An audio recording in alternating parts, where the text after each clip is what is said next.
Et le déconfinement s'accélère en Europe. L'Italie s'est engagée aujourd'hui sur la voie de l'allègement des mesures restrictives. Mais les autorités s'inquiètent face au spectre d'une deuxième vague. Noura Bazir pour les détails. L'Europe poursuit son déconfinement, désormais autour de l'Italie. Cloîtrés depuis 2 mois par la pandémie, les Italiens vont connaître ce lundi un assouplissement des mesures de confinement.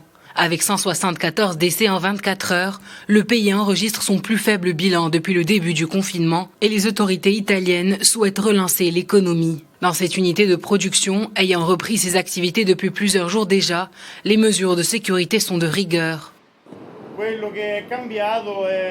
Ce qui a changé, ce sont la proximité que nous avions auparavant. Maintenant, nous devons éviter d'être en contact et de respecter les gestes barrières.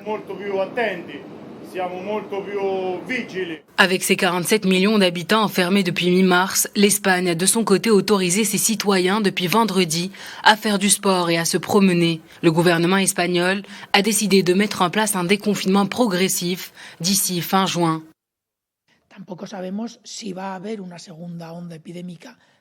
Nous n'avons pas de certitude. Le monde entier ne sait pas encore si nous aurons une seconde vague de l'épidémie l'automne prochain.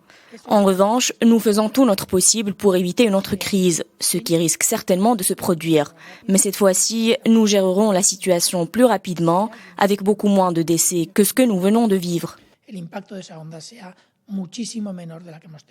Pour les Français et les Britanniques, il faudra attendre 1 semaine encore avant le déconfinement. L'Hexagone prévoit un assouplissement des mesures de confinement préventif et à un rythme différent selon les régions à partir du 11 mai. En Grande-Bretagne également, le bilan des décès a diminué au cours de ces dernières 48 heures. Le Premier ministre britannique Boris Johnson devrait annoncer un plan de déconfinement la semaine prochaine. Même si de nombreux pays se dirigent vers le déconfinement, les experts de santé appellent à respecter les mesures de protection et les règles de distanciation sociale.